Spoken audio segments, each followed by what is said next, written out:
Good evening, ladies and gentlemen. Like I said before, my name is Ikenna Anyadike, and I am from Nigeria, here for a short while.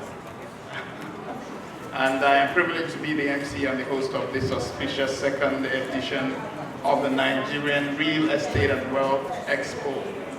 A couple of things that I would like us to bear in mind is that this event will not chiefly consume your time unnecessarily, so we'll stick to the time that we have allotted so that we will get into the meat of it and get out of here having done what we came here to do.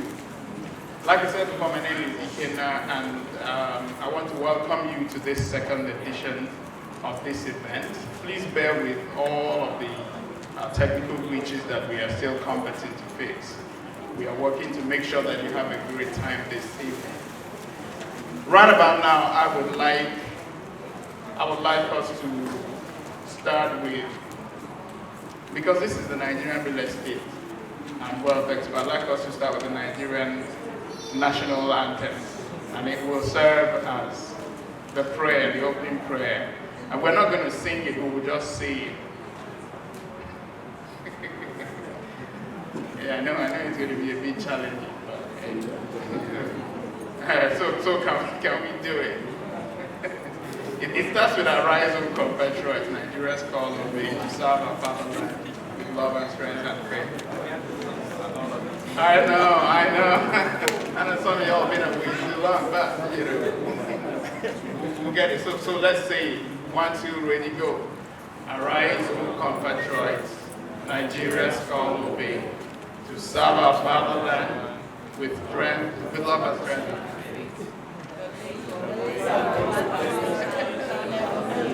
Okay, hold on.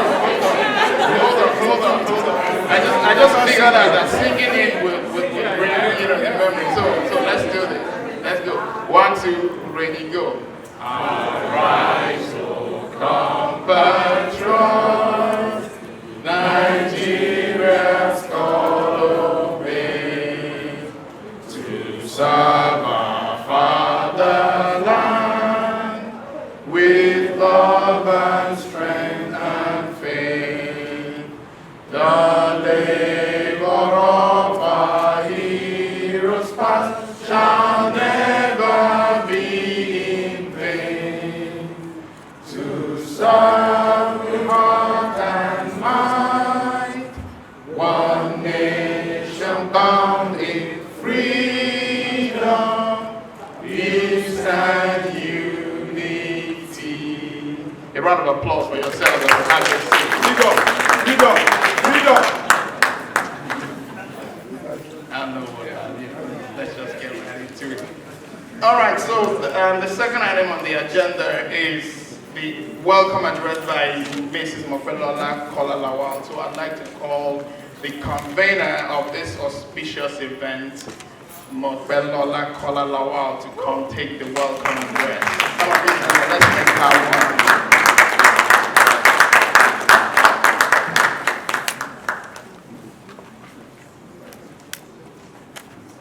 Good day, distinguished ladies and gentlemen. Can I go, please? Good day, distinguished ladies and gentlemen. I would like to welcome you all, especially to this August event, though holding in October.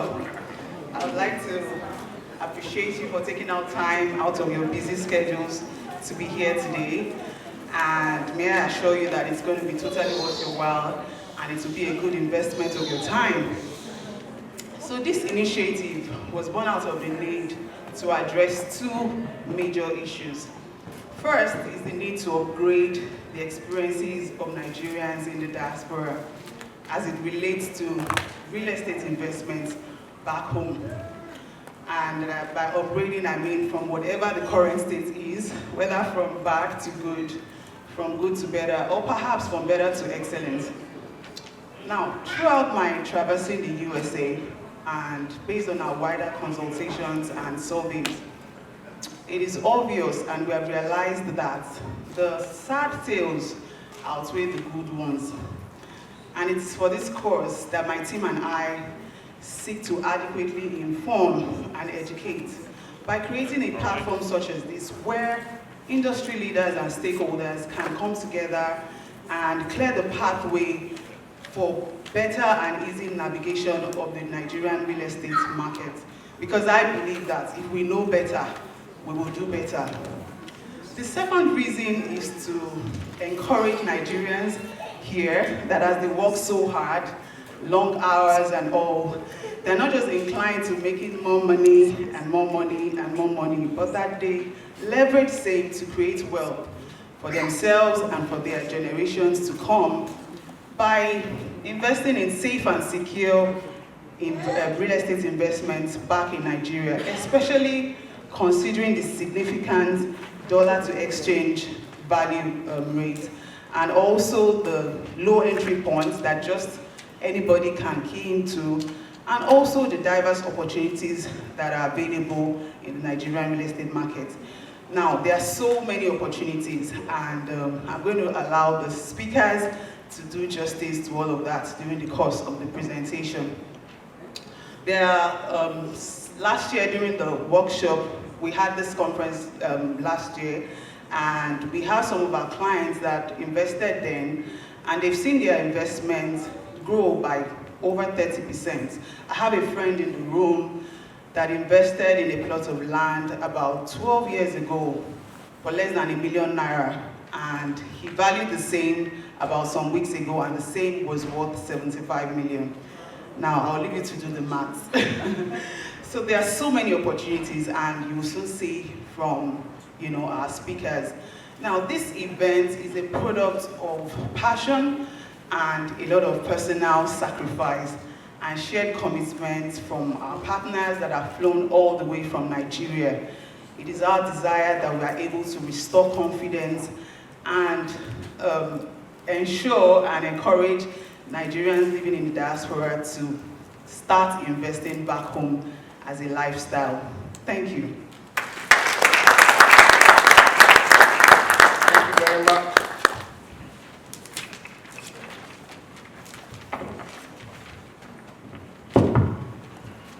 Thank you very much, Mrs. Mope Kolalawa, for that session. Back when I was in school, we used to have this professor whose brother lived in the United States or somewhere in Europe, and was sending him money to build him a house back home in Nigeria. So much money went into that project. But then when the brother got home, he saw that he had a bungalow instead of his duplex, and that the brother he was sending home had a duplex. So when he asked him why he did that, he said, "You're a priest, you don't have kids. I, on the other hand, I have children, so I need a bigger house. You don't need a big enough house." Now, this is a true life story.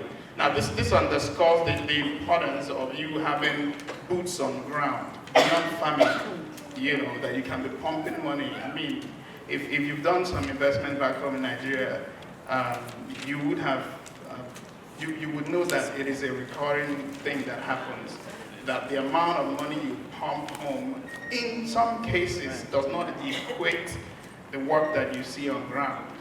That's why you need this kind of event, so that you have boots on ground, people who are not, your family, that can tell you stories and expect you to understand with them why they should rip you off. Anyway, we will get into the first panel session, and I'm going to read the profiles of the panelists, and it gives me great pleasure to do this, chiefly because one of the panelists is a personal friend of mine that we met back home in Nigeria, and we built a friendship that has been mutually beneficial, but to a large extent has benefited me because it formed the foundation upon which the door to the United States opened for me in 2017, and other things followed. But this first panel session is going to be on entrepreneurship, wealth creation, preservation, and investing in Africa.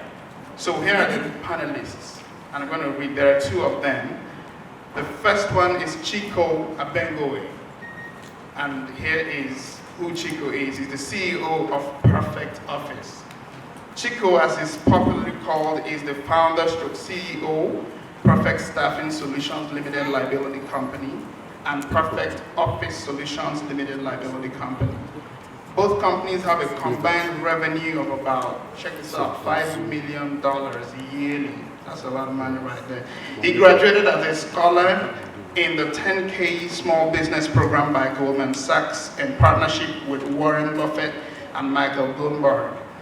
He founded Perfect Staffing Solutions LLC in December 5th, 2012, a full-service staffing company with over 50 employees, and he founded Perfect Office Solutions LLC on August the 14th, 2014, a company providing affordable, professional, and flexible workspace solutions for entrepreneurs and small business owners. Currently, with 7 locations and over 400 private offices, with more locations on the way. Ladies and gentlemen, let's welcome Chico Abengoe to the stage. Come on.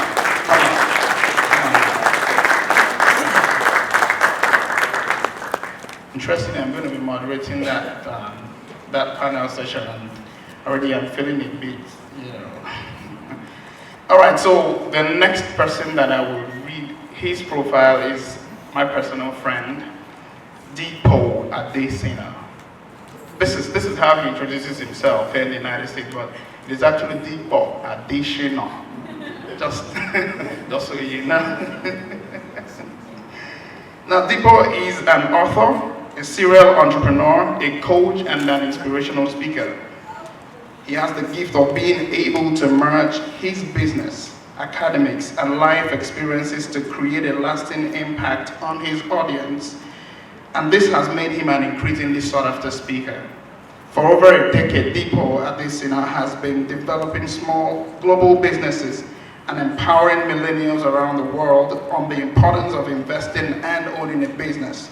He is the current president of the Young Entrepreneurs Nigeria in the United States. Deepo is an author, serial entrepreneur, a coach, and an inspirational speaker. He is the founder of Agro Angels, a platform that enables Africans in diaspora to invest in one of the fastest growing sectors in Africa, which is the agricultural sector.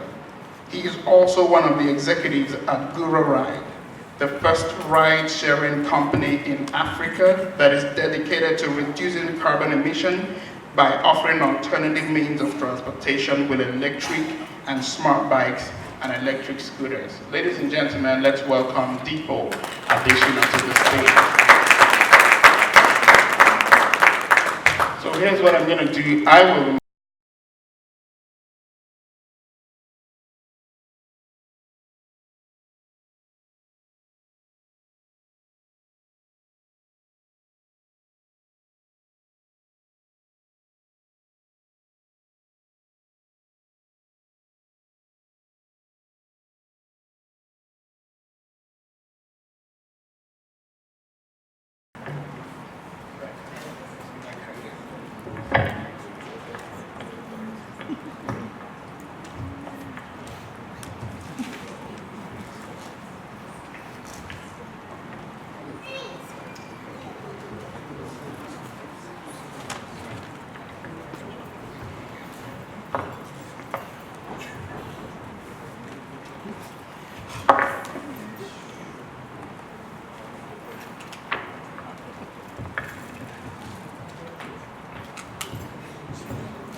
Thank you very much. Yeah, if I can still get the cordless microphone, I really appreciate that. We're going to have an interesting conversation. So I'm going to be, throwing questions at them, and hopefully we will learn a couple of things by the time we are done here today. So I'll start with you. Who is Chico? Beyond what I read about you, who are you, sir? Chico, I am an entrepreneur, pretty much. Just going through life, just exploring and trying to, basically live to my fullest potential. A lot of times, our parents or growing up, we're taught that the only way to be successful is to go to school, get good grades, graduate, and then get a what? But that's not the formula. So I figured out a different formula, which is entrepreneurship, that has led me from making $35,000 a year to making 10 times that on a monthly basis. And that's what I'm passionate about teaching individuals about. Thank you very much. Thank you very much. So let me get to Depot. Just briefly, who is Depot Edition? Just for the benefit of people who don't know you. Sure. So I'd like to introduce myself. Number one, as a God-fearing man, a father, a husband, one wife, father of 3 kids, and an entrepreneur. And I think entrepreneur kind of runs in my bloodline because my dad is an entrepreneur, my mom is an entrepreneur, my 3 youngest siblings are all entrepreneurs. So this is something that I guess has been kind of passed down to my generation. And still there, while we're still with you holding the microphone. Now, this is from personal perspective, and luckily it's in the framework right here. You are passionate about investing in Africa, Nigeria, and other parts of the continent. Is there any particular reason why you do that? I mean, it's to the continent. Why? I think, to me, Africa is the future. Anybody who really understands what's taking place, you will understand that where you want to be putting your money into right now is on the continent of Africa. And one of the reasons being is that the population increase that we're getting ready to see within the next decade and 20 years from now is going to be alarming. Right now we're about population of 1.2 billion by the year 2030, 1.7 billion by the year 2050. We're looking at 2.2 billion. So what you got to understand is wherever you have population increase, opportunities and money flow in. And let me give you a good example of that. After World War II here in this country, something happened, right? A lot of the soldiers came back to the country. And of course, when new people enter the country, they need to start a family.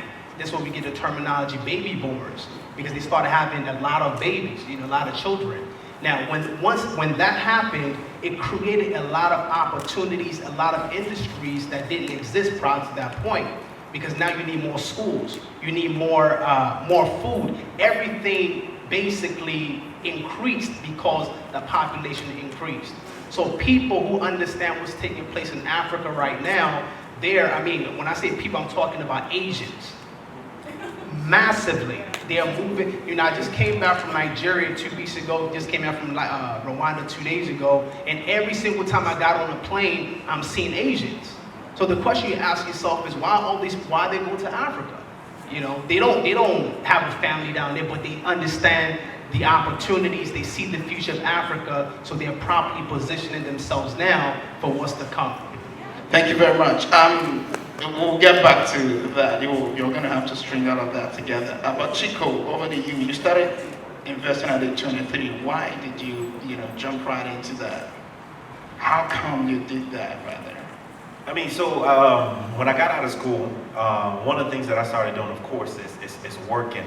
But I realized that the money that I was making at my job wasn't enough for everything that I wanted to do. So then I started looking into investment opportunities, because a lot of times when we're looking at money, we're adding, right? But really what we need to learn is how to multiply. You get what I'm saying? So I started to read and learn that investing was the way. If I was going to pay for shelter anyway, right? Why not figure out a way to own it? You get what I'm saying? If I'm going to spend money anyway, why not figure out a way to have the money that I'm spending multiply? So that's how I got mostly into investing in the stock market and investing into real estate, by starting with where I live so that I can kind of learn and then just kind of go from there. Wow. So here's my question. What were your mates doing at that age? Of course. Stuff that's normal. Most of my friends at the time were just, going out, having fun, happy hours. I call happy hours sad hours because that's the time you spend all the money that you got. But most of my friends were doing the normal thing and not thinking. It's almost like focusing on what you want now versus focusing on what you want most. I was always focused on what I wanted most, and what I wanted most growing up was freedom. You know what I'm saying? Freedom to be able to do, freedom to be able to go, freedom to be able to be around the people that I wanted to be around. And we live in a capitalistic world. So those things require money. It doesn't require a hug. It doesn't require other things that sometimes we focus on. We live in a capitalistic environment. So we need to figure out the money situation first. Thank you very much, Chico. Now, back to you, Deepo. Now, from a personal angle, I know you do a lot of work back home. What are some of the things that I and everybody else who hasn't gotten into investing, especially beyond the shores of Nigeria, what are some of the things that we should look out for vis-a-vis pitfalls? Pitfalls? Yes. I would definitely say number one is entrust your financial resources to friends and family back home. I think that's really the biggest one. Anytime I speak at events like this or interview people, that's always what they talk about. And the reason being is that you're sending your money to hungry people who don't have any other way out. And when they see large money in the capacity that we send money back home, it becomes more like lottery money. Right, and money start being mismanaged and things of that nature. So I'm talking from personal experience. So I kind of understand how this thing works, which is the reason why I personally made up my mind that I will always go to see what I'm investing in back home. I've gone beyond the level of trusting even relatives. Right, I give you a personal example. In 2009, when my brother and I first finished college. We wanted to start, that's when we actually started doing business in Nigeria specifically. And that time, one of the products that was very much in demand were laptops. So we bought dozens of laptops thinking, we're getting ready to be rich, make money in Nigeria. So we took it down there. And one of our uncles that we hadn't seen in a long time, stopped by our hotel. And we were very excited to see him because we kind of grew up watching him. And he asked for where inside the boxes. We told him, hey, there were laptops, that we're trying to sell these laptops. And of course, oh yeah, I can sell them for you by tomorrow, they'll be gone. And yeah, by tomorrow they were gone, for sure, right? And I will tell you that from the day he took that laptop, that was the last time I ever saw him. 2009. This was somebody that we looked up to like an older brother. That taught me a very valuable lesson that even if you're my bloodline, you're my brother, you're my father, I don't care who you are, right? I need to see where my money is going. And I'm sure that many of us in here make that mistake, and you can relate to what I'm saying, that if you're going to invest back home, invest in, like to what Ike said, a lot of trusted vendors are here. These are the people that you want to kind of pick their brains. They own companies. They have a building that you can go to. Right? That's number one. Number two is that you have to be willing to travel, right? I know a lot of people, they've been here for years. They've never been back home, but they're building a house in the village. For what? Right? You have to be willing to travel back home to actually see what your money's doing, to monitor, to supervise, right? Those are the kind of things that I've actually done and still doing to kind of ensure that, my investments don't fall into the wrong hand. So those are, I guess, two pitfalls that I would definitely recommend people to avoid. So following that, why do you still keep investing in Africa? Is it because, for altruistic reasons, or is it just because the rates of returns are higher? Yeah, I think it's more, I'm a money guy, so I think it's because your likelihood of being successful at a rapid rate is high in Africa. Right? Akon once said that Africa is the only place that you can go to, and in 5 to 10 years you build a Fortune 500 company, right? Because it's a very fertile ground, right? It's a developing continent, and anytime you have something that's developing, that means there are more opportunities, right? Here it's very crowded. You have a lot of people trying to do the same thing. Right? Trying to get a piece of the pie. In Africa, you can own the own pie. You can get your own pie and do your own thing and still have zero to less competition. So I spend a lot of time in money back in Africa because there is literally no competition, right? I'll give you an example. So we just started the first ride-sharing company that's purely electric. When I'm talking about electric bikes, electric motorcycles in Rwanda, right? There is no other company in Rwanda or Africa doing that right now. The government of Rwanda, the president, all the way to all the top officials, they're supporting the project because it's the future, right? It's a country that's looking to go purely electric in all their transportation mode. So we are in a space where we're dominating, where we're leading. Now take that same concept, bring it to the United States. Exact same product, right? You have Lion, you have Bird, you have Skip, right? They're fighting for the same pie. While in Africa, we own the whole pie. So that's the difference, right? That's the reason why, to me, it pays me more to go back and try to develop our continent. And I have a saying that it's only Africans that can build Africa, right? Not foreigners. Foreigners will come and try to exploit Africa, but we gotta be the one to develop our own people and our own continent. Thank you very much, Deepo. Now let's get to you, Chico. How did you move from paid employment to investing? In terms of the actual steps you took, beyond the fact that you woke up one day and said, I want to be my own boss. How did you do that? So, let me go back maybe about 7 years ago. So one of the things that I did while I was working a 9-to-5 job is, as I was making income, I was also making sure on the side I was hustling and try to get something coming in residually. So sometimes you got to take assessment of your life in terms of, your expenses and your income. For me at that time, because I started at a young age, I just needed to replace or have a residual income of about $2,500 coming in for where I felt comfortable that I can leave my job. So what I started doing was, I bought a property. Around that same time, Airbnb came out.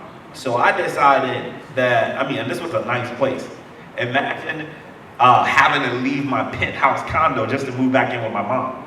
Okay, but I decided to put that on Airbnb because it would generate a certain number of revenue, right? So I was making money from that, and also I started tutoring on the side, doing tutoring algebra, economics, and things like that. So with those two things, I'm bringing in about $2,500 a month, right? But I was still afraid to quit my job and go entrepreneurship full time. So I said, okay, if I can do this for a period of about 12 months, then I will quit my job. So I did that. So from January 2012 to December 2012, I was like, I've done this for 12 months. I still have my income from my job. Now I can quit my job, get back my time, and focus on building a business, right? So the first company I started, I focused on building a business that was related to my job. I was a recruiter at a big staffing organization. I was recruiting nurses and placing them at hospitals and nursing homes. So I said, okay, if I can do this for this company and help them make $3 million a year, I can do this at least for myself and make $100,000. So that year, I quit my job, started. Thank you. So you'll be so. It's surprising how even starting that company, I was afraid to start it, and most of you all you're thinking in your mind, I'm afraid. How do I start a business? But you'll be surprised, even with fear, if you just move forward with action, what you can actually accomplish. And in that process of starting that first company, I never even had an idea that I would start the second company. But one of the challenges that I had with starting that first company is I had a hard time finding affordable, flexible, and professional office space.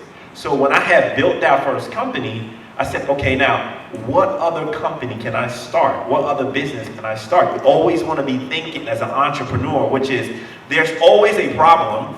You have to just find a solution to that problem and price it out. That's what business is all about. Business is not hard. It's just you being the solution to a problem that somebody else has. So I decided to start the Perfect Office. And we started with one location. Now we have 7 different locations, 500 office spaces, and this year, that company alone would do $3 million. Wow, that's amazing. Come on, go ahead. Now, still with you, Chico. There's a research that says 30% of U.S. jobs will be taken by robots and full automation by 2030. Can you tell us in this room how we can mitigate against that? One thing about stats, never even focus on stats, because it says 1 out of 5 businesses fail after the first 5 years. I don't pay attention to stats. You have to be so confident in yourself that you provide value that cannot ever be replaced by robots. You know what I'm saying?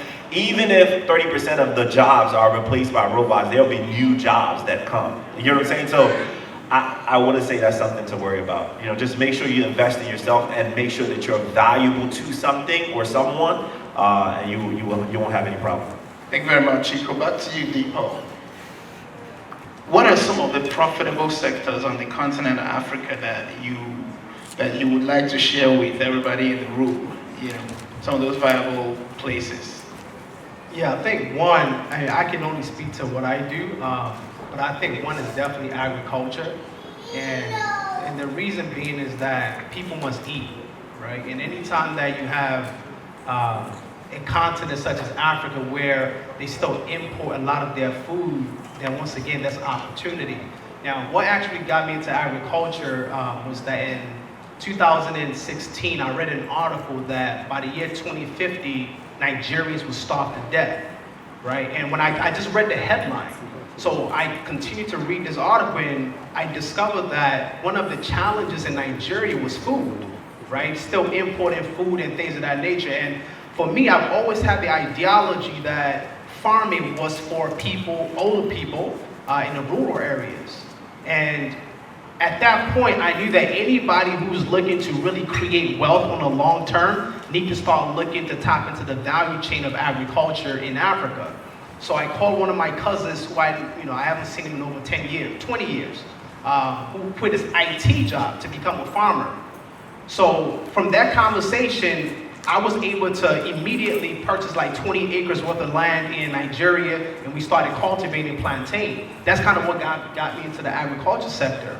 And then I thought about it that if I'm in the diaspora, right, and I'm able to invest in agriculture, he sends me pictures, I've been to the farm locations, there must be other people in America, Africans, across the world who will also like to invest in agriculture. So thinking about what he said, that being a solution to a problem. So my light bulb went off that what can I do to empower other Africans to invest in agriculture securely without ever having to travel to a farm. So we started our company in 2016, Agro Angels, which is a platform for anybody to really go on, see different farm options, invest in it, and you get a return on your investment. So we started our idea in 2016, and right now, we've done millions worth of, not dollars, but naira worth of business because we wanted to empower people to invest in agriculture. Now we have people who are buying their own lands, people who are seeking us for consulting to help them start their own farm projects. And the reason all boils down to the same point, that anytime you see a great need anywhere and you provide the solution, wealth will be created. So agriculture, and the second one is transportation, which is one of the reasons why we're in Rwanda doing what we're doing now. And even if you're in Nigeria, wherever you're from, there's a huge transportation need in Africa as a whole. And I'm not talking about you buying cars and you shipping cars. I'm talking about thinking creatively and thinking about how to create alternative means of transportation so people can move around faster, in different communities. So those are two, of course, real estate. I forgot that. Real estate. I'm not fully into real estate. I have partners who do real estate, but I think one of the, they call it, I've heard people they call it blood money, in the sense that it's one of the places that you can invest your money and in a couple of years become a millionaire. I'm not talking about you actually building, you just buying land, leaving it, and in a couple of years the value automatically increases. Why? Because once again, population is increasing and more people need housing. So everything ties back to population. You know, and if you're in Lagos area, I mean, within the next couple of years, that place is going to be out the roof because of the developments that are taking place in that particular state right now. So those are the three things that I would. Thank you very much, Depot. Real quick, Chico. So, you know, people say things like, you hear it said, people like to put their money in places where there are minimum risks. In your experience, is there any such thing as a risk-free investment or business? No such thing, and you shouldn't even look for it, because high risk equals what? High reward. You know why your bank doesn't pay you anything? Because there's no risk. So what you should be looking for is opportunities that have high risk, because those opportunities will have high reward. Part of the reason why I don't invest in the regular stock market, I invest in penny stocks. Why? Because it's risky. High risk equals high reward. So that should be what you're focused on. You know what I'm saying? Figure out ways, right, to be able to invest in something that can produce a substantial return for you. And then if you want a sure thing that's not risky, find out a way to invest in yourself, because whatever you invest in yourself, right, through experiences, through education, you're going to be able to apply that to opportunities that you see out there. Thank you very much.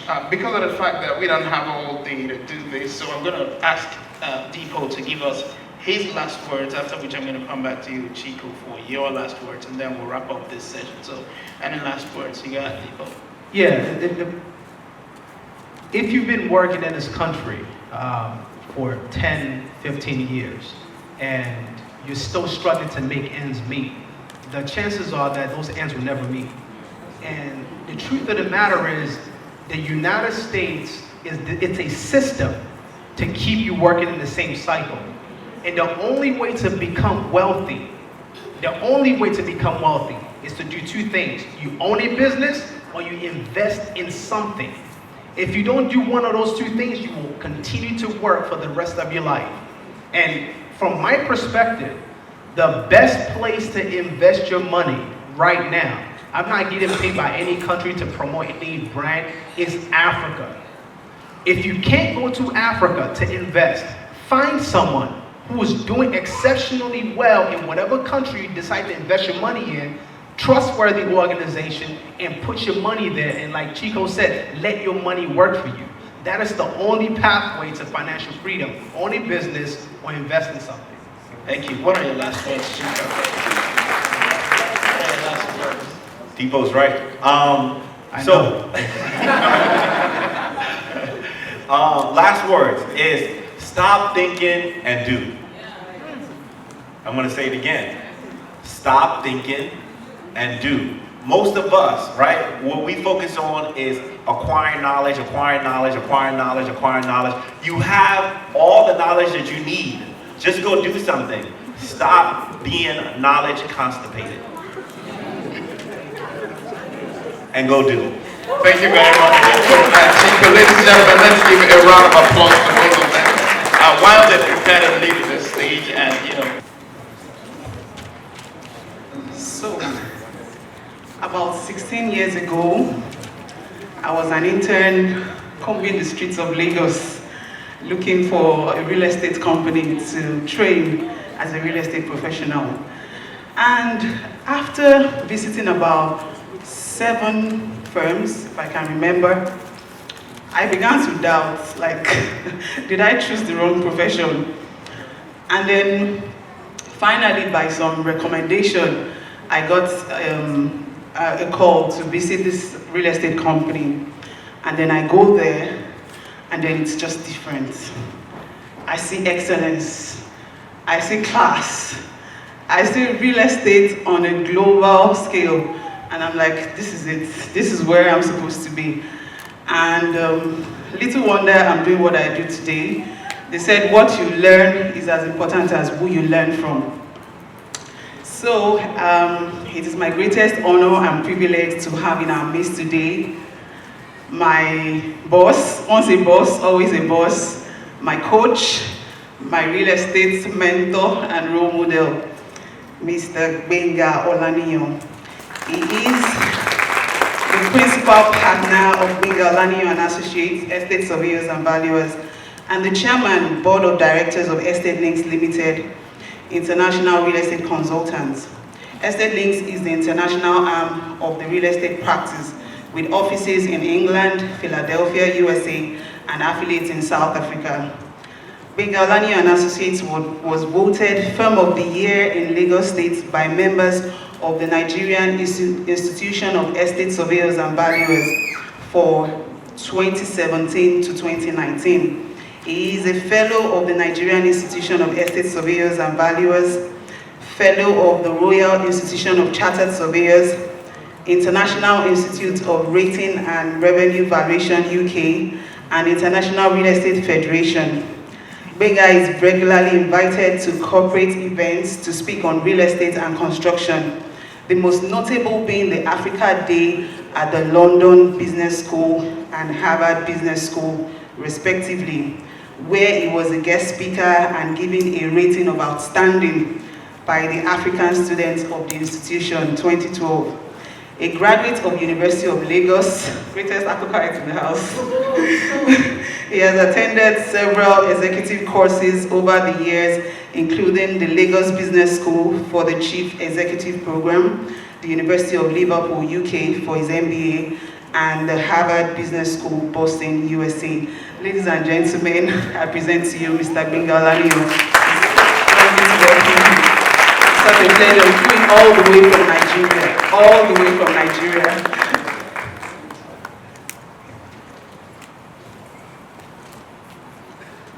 Thank you. I'm going to start by asking a question. How many of you are aware that our president got married yesterday?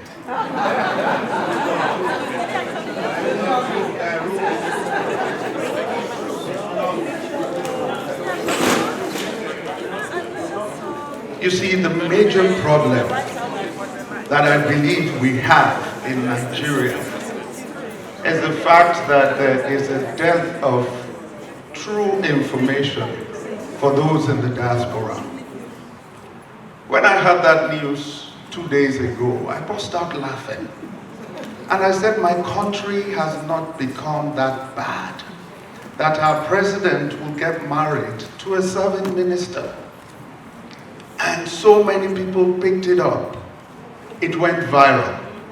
2 days ago, I was speaking at a real estate event in Trinidad. And someone actually asked me that question. We need to ensure that we positively launder the image of Nigeria. Because honestly, I was extremely pleased with the comments of the two speakers earlier on. There is so much for us to do back home in Nigeria. There is more than enough for us to do. I have lived in Nigeria all my life. I do business here. I do business in the UK.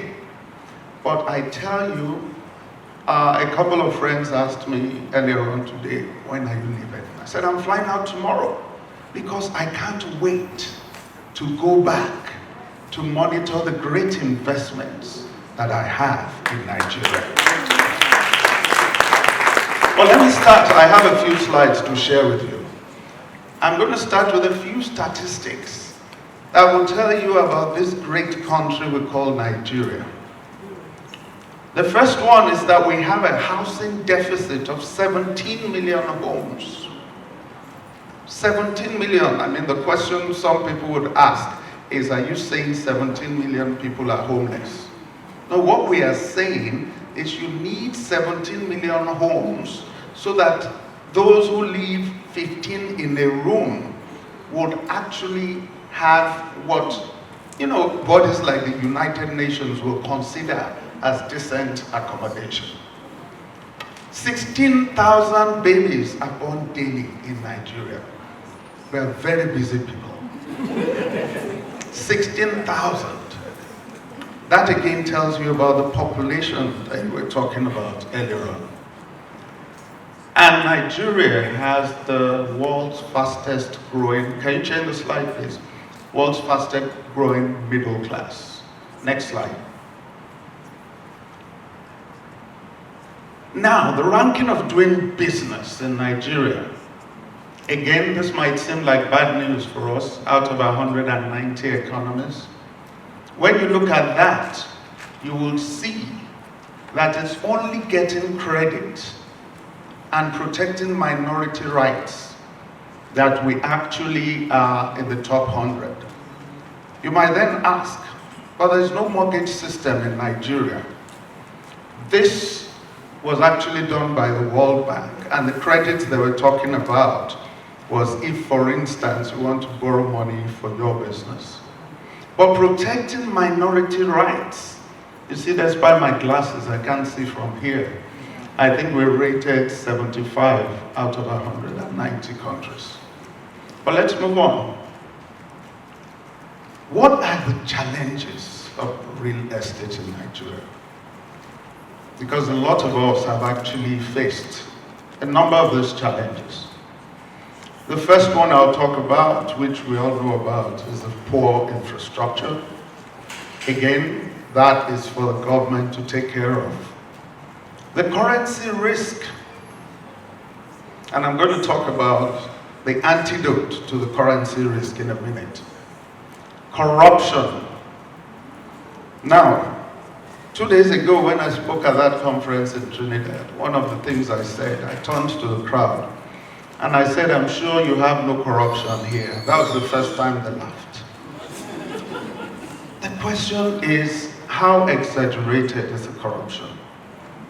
Whatever anyone says, I build in Nigeria. And I tell you this, I'm neither APC nor PDP, and I'm not sent by any government. But since the current president came into power, when you're putting in your application for permits, for instance, in the past, the first thing they will ask you for is that brown envelope.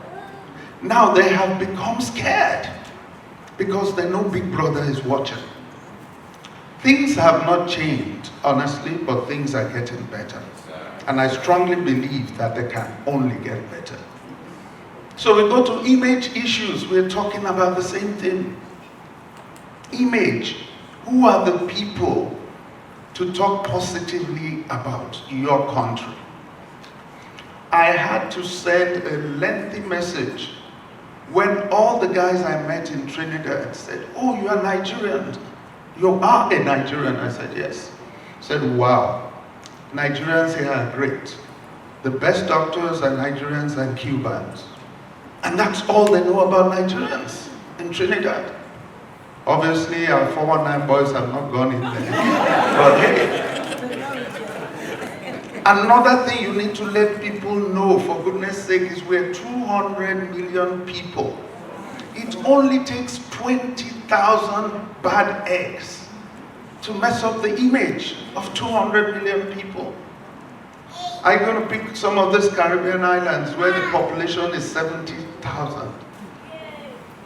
All you need is 1,000 bad eggs, and nobody will know that they've got bad guys as well. Security issues. Again, I've lived in Nigeria all my life. I am standing here. I have not been kidnapped. Make no mistake, please. Things are happening in Nigeria. No matter how it sounds, and this is actually very sad, but it is the way to go. You are your own local government. So you make sure that you stay safe.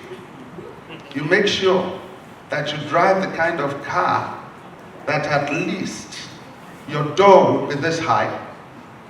And then you make sure that you have your backup generator, which takes care of your power. So at the end of the day, you look at it that a lot of what we complain about out there can be taken care of as long as you purpose to do well, and you're doing well. Now, what are the real estate challenges? I've talked about country challenges. The first thing is the land tenure system. Many of us have heard of the people, the so-called Omoniles, right? Some of us have fallen victim of them. You see, when you are looking for something that is cheap, you would be dealt with. I'll tell you this, in the early days of my career, I also paid my, we call it school fees, I paid my school fees to Omoniles. And after my lawyer went to the site once and was chased by market welding people, he asked me to get another lawyer. That's when I decided to walk away. But the question is, what's the solution to that? You buy land that has got title. Listen, you do not buy the brick and mortar. What you buy is the paper you have in your hand. And that's why there's a statement in law that says, quick plantator solo said it. Whatever is affixed to the land belongs to the land. So you stand here, you have your C of O. And one crazy land grabber sells your land to someone else. If you are that inclined, all you need to do is sit down and be inspecting your site from a distance. Because what that person is doing is building for you. So you must ensure that you have title. I've had people say to me that, listen, I can't invest in Nigeria because they're land grabbers. Yes, they're land grabbers. Every single property I've invested in, I tell you this, there's a parcel of land, I bought a huge parcel of land in Ekpe. Those who know where Ekpe is in the outskirts. I have not visited the land in 3 years, and I have a child that is in school there. Because I have my title. If I go there in the next few years and someone has built on it, then he's actually helped me. So we need to realize that the land tenure system has its own ways, and all you need to do is do the right thing.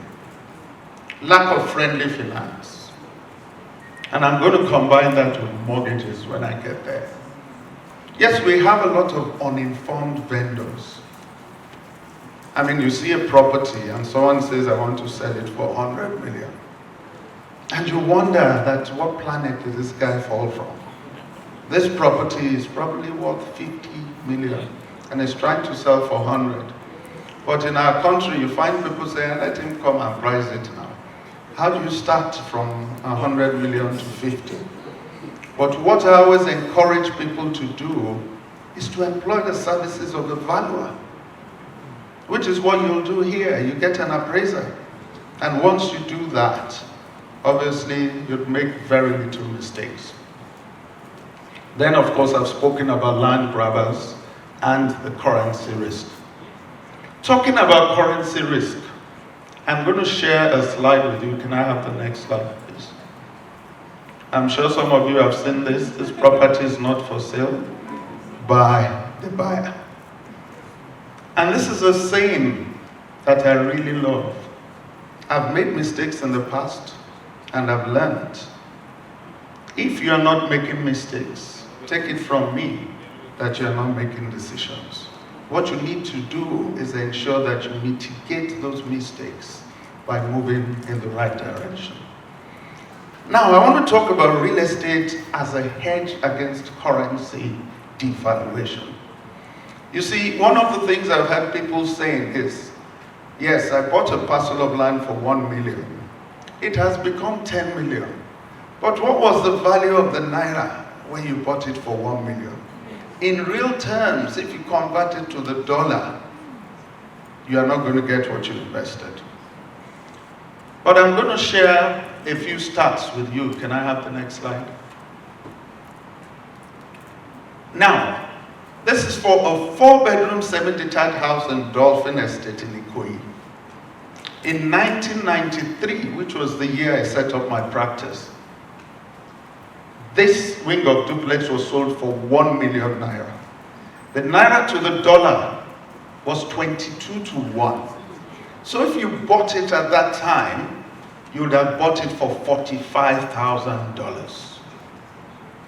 In 2019, that property is 80 million naira. Yes, our currency has dropped to 359,360. But check that out. You sell it today, you convert your money, you're getting $222,000. So yes, The Naira dropped from 22 to 360, but then see how well real estate did. Again, I picked a parcel of land in BGC. This is even a shorter period of time. In 2000, it was sold for 1.8 million. The dollar was 105 to 1. That was $17,000. Smallest one, 600 square meters. Sells for 68 million. Dollar is 359. So today, if you sell that property you bought for 1.8, which was $17,000, you would sell it for 68 million, which is $189,000. This is despite the fact that the Naira dropped from 105 down to 360. And it's the same thing, I decided to go to the cheaper parts of Lagos.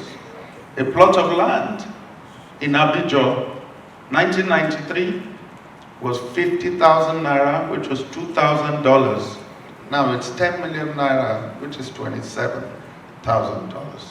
So whichever way you look at it, at the end of the day, what happens is that there is always capital appreciation for real estate. Now, this is an illustration that I've always loved. Many of us just see the bad and the negative things about Nigeria. And this is what happened to Walt Disney when he saw a rat that a lot of people run away from. And what did he do? He created Mickey Mouse. And he's an extremely wealthy person today. Now, what opportunities do we have? Residential real estate, commercial real estate. I was thinking, is that the American version of the Nigerian anthem? But I don't think it is. Now, the annual demand for houses, guess what? It's 700,000 units. And right now, typically every year, 100,000 units across board, low, mid, and high, are delivered in our market. So this tells me that we have a huge deficit waiting for investors to come in. And Lagos and Luanda have an average A-grade rent that compares with leading global office markets, such as London, New York, and Hong Kong. The big companies are coming into Nigeria, and they're developing all these skyscrapers. You see, the fear that we as Nigerians have is preventing us from tapping into what these other people are doing. I tell you what happened to me, a personal example about 10 years ago, when the kidnappings were very heavy in Port Harcourt. So I was boarding a flight. For those who know, our local airports are usually a bit rowdy. And there were only 2 flights left that were leaving that night, one to Abuja and one to Port Harcourt. So they made an announcement. I didn't hear very well. But I saw a lot of expatriates going towards the aircraft. I said, this must be going to Abuja.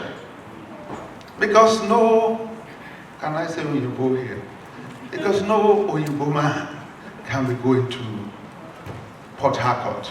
So I queued behind them. It was when they were picking my boarding pass. And they said, no, we haven't announced Abuja. This plane is going to Port Harcourt. Nigerians were avoiding Port Harcourt. A lot of expatriates saw what we did not see in Port Harcourt. By the time we woke up, all the kidnappers had now spread to other states. These guys had gone with all the business. So we need to decide if we are ready to take risks or not. Next slide, please. I want to speed up. Next. Next. Okay, now I'm going to touch on a few typical opportunities in the market. And this is for a number of people who haven't been back home for so long. This, for instance, Madison Court, is a development that we sold to a lot of people in the diaspora. Now, this is for those who are looking for high-end properties. And it's just to give you a fair idea of the kind of properties you can get. The next one, the Parade, townhouses built like your typical townhouses here. Now I'm going to round up, because yes, I have talked about problems. Now, what are the tips and the game changers, what I call game changers, especially for those who have had their fingers burnt? The first thing is you must work with accredited companies. Let me tell you this. In the US here in 2007, I got scammed by a real estate agent who was working for an accredited real estate firm. So I was able to sue that firm and got some success. So we should not, if I can use this word, Nigerianize fraud and scams. It happens everywhere. But if you deal with the right people in Nigeria, there are also professional bodies to report them to if they decide to have sharp practices. So we need to realize that. Number two, use a real estate lawyer for paperwork. People call me, I mean, a lot of people that I have here in the US, Germany, UK, everywhere, and they send me paperwork, and they ask me to verify. You know, we like using this word, is it a genuine transaction? And I tell them that even when I am investing, I send this to my lawyer. So we need to be ready to pay for that service, because penny wise, as they say, dollar foolish. Now remember that your purchase is only as good as your title. It's only as good as your title. I had someone send me some documents. I said, listen, what document do you have? He said, I have a purchase receipt. I said, I can give you a purchase receipt for any parcel of land you want. I won't own it. Some would say, I have the land survey. I can send a surveyor to do a land survey of the boundaries of this hotel. Does that mean I own it? No. So the question is, what title do you have? And while I don't have time to run through the titles, it's important for us to know that the certificate of occupancy is a no-brainer. You have that, you have absolutely no troubles. Now, pay for professional advice. Remember that if you pay peanuts, you get monkeys. Pay for professional advice. I have seen people ready to invest $100,000, and when the lawyer asks for $2,000, they say, please let me send it to my friend. Pay for professional advice, and you can't go wrong. Look at opportunities in satellite towns. You've got places like the Epe Axis. You've got places like Agbara. You've got Lagos-Ibadan Expressway. You've got the Life Camp in Abuja. You've got Gwarinpa. You've got Jabi. And honestly, a lot of the people here have got investments that you can actually, immediately after this, speak with them and check out the different opportunities. Next slide. Buy layouts when they're launched. It's important for you to be an early mover. Next slide, please. I'm glad this had been touched on earlier on. Remember, your family members are not all real estate experts. You know why I said they're not all? Some of you have family members that are real estate experts. Thank God for you. But you see, the most ridiculous situation I've been in was when some guy who had spent about 20 years in, not Australia, that very far place, New Zealand, came to Nigeria and was introduced to me. And his brother had said, I'll help him sort out any problems. So he had bought this parcel of land and was building somewhere called Akuwajo, for those who know Lagos.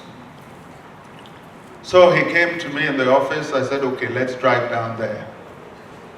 Now, one of the people who knew his site was his dad's old driver. So that one took us there. I'm sure you know where I'm going with this story, but sometimes it's so graphic. We got there, he had a picture of his building on 2 floors. And when we got to the site, I'm exactly 6 feet tall. The grass was far above my head. There was absolutely nothing there. Now this guy, the last comment that you made earlier on, that you must just do something. There's this new estate called Alaro City that I invested in, and I got a few friends to invest in. Plots of land there are 15 million naira. A friend of mine paid a deposit for the land, 3 million. And when the new governor of Lagos State came in, he had a rumor that the new governor was not friends with the developers of Alaro, Australian company. So he went to the company who sold and decided to pull out his funds. They gave him his money back. You know why? They had started selling the land at 18 million. So he got a refund because he panicked. And there are a lot of us who are like this. We are not interested in taking risks. So let's remember to know when we see business opportunities. And this is similar to what was said earlier on. If you see a snake, just kill it. Don't appoint a committee of snakes. Just kill it. Because it's either going to bite you, or next thing the snake is gone. Let us remember, even as a roundup, that people are making money in Nigeria. I'm not kidding. People are making money in Nigeria. People are losing money. But what most people are doing here is you are hearing the negative stories. You are hearing stories like your president being married to a serving minister. Do you know how upset I am about this? Because we have gotten to that level that we are so myopic, trying to believe that our dear country, Nigeria, which is not true. So I'm going to ask, and my charge to you is that even as you take this first step, or as you have taken this first step to come here to listen, that you take the next step to invest. Because I tell you, whatever you are buying today will not be at the same price tomorrow. And of course, if you come to people like us tomorrow, we'll be selling to you at tomorrow's price. I thank you so much for listening to me. Have an amazing day. I actually forgot. I think Mope actually is trying to hide her age. Because I remember it wasn't 15 years ago, it was probably about, 2003 thereabouts, so let me not, that she actually came as an intern. And for the benefit of a few, especially the few young faces here, I can't see too many young people, as long as you're diligent and you are ready to work hard, the sky won't be the limit. I put something up there that you have to be able to, a good name will take you places. You must make a conscious effort to differentiate yourself positively until you no longer need to introduce yourself. And my belief is that this young lady is going places, and honestly, I'm going to ask that you keep this up, and if you do this again next year, be assured that I'll come. Thank you. Thank you very much. The program is advancing and all is in order. Right about now, this is our time for the second panel session. And I will have the rare privilege to invite the moderator for the panel, but before she climbs up stage, I'd like to read a little bit of her bio, which I would say is absolutely impressive. So here it goes. Morenike Sola, who is our moderator for the second panel, is a visiting associate professor of law and business, finance and entrepreneurship at the George Washington University Law School.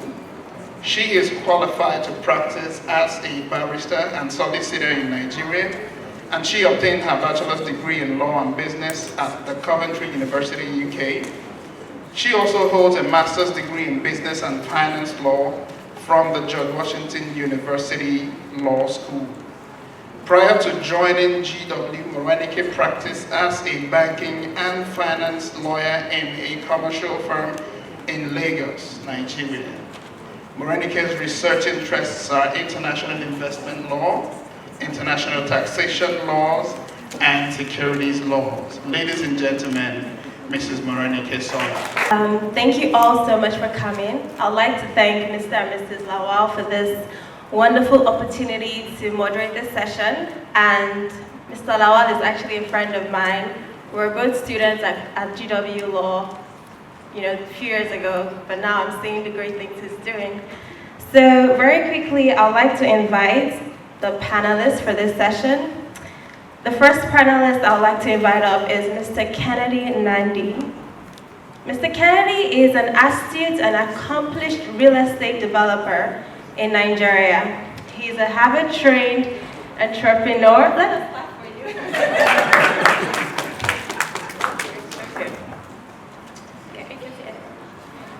He's a Harvard-trained entrepreneur who was nominated by the Youth Entrepreneur Strategy in 2015 as the youngest entrepreneur under 35. He has been able to transform his, He has been able to transform his capital of 700,000 naira to a multi-million-dollar investment company. He is also an alumnus of the prestigious Lagos Business School and Strathmore Business School. He runs a real estate development company called PINEC, and you can see their stand over there. His property investments are located in Lagos, Anambra, and Imo States. He is a member of the Chartered Institute of Auctioneers of Nigeria, and he sits on the board of directors for 5 companies. He's one of the African entrepreneurs that was the Pioneer Obama Foundation Summit held in Chicago. Everyone, Mr. Kennedy Nandi. Our second panelist I'm very honored to invite upstage is Mrs. Funke Kehinde. Ms. Funke is a quintessential realtor and sales partner at Middle Chase Limited. With an excellent pedigree and over 15 years of experience in the real estate industry, Ms. Funke's leadership, integrity, and spirit for teamwork has given her a name as the grand patron of real estate. And she has received several awards, including the Notable Integrity in Real Estate Marketing, presented to her by the African Child Foundation. Her life's goal is to add value to lives through her professionalism and integrity, and this she has greatly achieved. Her dedication to work and zeal for personal development have kept her blazing in the real estate sector. She's an alumnus of the Lagos Business School. Everyone, Mrs. Funke Kehinde. Awesome.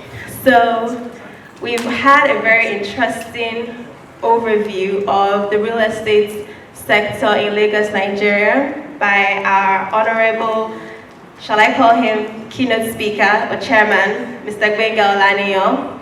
We're very grateful for that knowledge and experience they've given to us. And so I'd like to start with my questions for our panelists. So first of all, Mr. Nandi, I'm sure as a real estate entrepreneur, you must have at some point had to go face Omoniles. And as our chairman talked about, it can be a scary experience. And personally, I've had loss of a life just being in an Omonile situation, and it's that dangerous. So how do you mitigate those kind of challenges, and what advice would you give to a new homeowner when he's faced with that situation? All right, thank you very much. I'm privileged to be here. Most of the things he was reading, I'm not sure I've been in a place where you have to read all that, so I'm a bit, I'm a bit scared. Okay, Omanile, the first kind of people that you meet, most times when you want to buy a property in Nigeria, is that everybody tell you about Omanile. I'll give you two instances, two avenues where you can deal with them. As a developer, when we go into a community to put up our estate to develop, most of the things that we're doing is not just to make money, is that we want to develop the community, we want to add to the nation building, and I appreciate what the man did before us, is that we have this vision to develop communities, we have this vision to make our country a better place. Most of us, I mean, I won't mention US, but if you've been to Dubai, you understand what has happened. Okay, so for Penic, we've been able to bring in these Omoniles and then incorporate them into our business, not making them go after you guys that buy property, is that we give them jobs. Most of them come after all this because there's no job. But if you provide jobs for them, then you won't have those issues. That is on the part of developers. For you that are buying properties, is that first thing is you're here, and then you have this information that you do not have to buy from Manila. You buy from reputable companies, and then we have a lot of them here. That is one. Two is that you go verifying these properties and the documents, make sure they have the proper titles. Omonile do not have titles. Omoniles do not probably have the kind of funds to do the titles, pay government assessment and all that, okay? So the first thing that you need to do is just take out Omonile and buy from reputable real estate company. Thank you. Just to rephrase the question, and maybe Ms. Funke can add to this as well. Not just buying from Omonile per se, but if you already own a land and you're building, and these guys are disturbing your building process, I know situations where police cannot even curb the activities, because I have a family experience where the police will come during the day and they won't be there. And when the police is not there, they are coming. So it's really, I don't know if you have any practical solution for already homeowners who are building their land on their property. In regards to that, and not just what he said, if you buy from the right people, you won't have any problems. Most of the stories you hear about Omonile land grabbers coming to disturb your work at site, it means that the person that you bought from the wrong people. It's usually from a community. So it's either you bought from the store, who did not remit the money to the elders, the family, or something like that. But once you buy from the right people, we've been building our apartments at Middle Chase for a while now, and we don't have any such issues because we bought from the right source. So if you buy from the right people with the right documents, like you said, then you're good to go. You're covered. Okay, thank you. Thank you very much for that. Okay, so there is an interesting terminology that I recently learned called land banking. And even though the procedure is very obvious to us, and I'll just explain if there are other people in the crowd who do not know what it means exactly. And it simply means buying property for future appreciation. And Mr. Ondolani gave us a very good example of how a land appreciates very quickly in Nigeria. So, I want you to give us some tips on finding out these kinds of lands that would give us these high investments, yield profit levels in the future. All right, so if you look at the slide earlier, you will notice that it gave us some instances. The VGC 1.8 million, and today is about 60, 70 million. The Ibejuleki today you get for 1 million, 2 million, and then you can imagine what it will be in 4, 5, 6, 10 years time.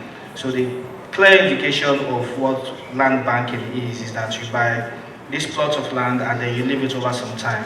Okay, what it means is that when you leave plots of land over a period of time, of course you're not going to do certain things. I mean, you're not going to spend more money on it.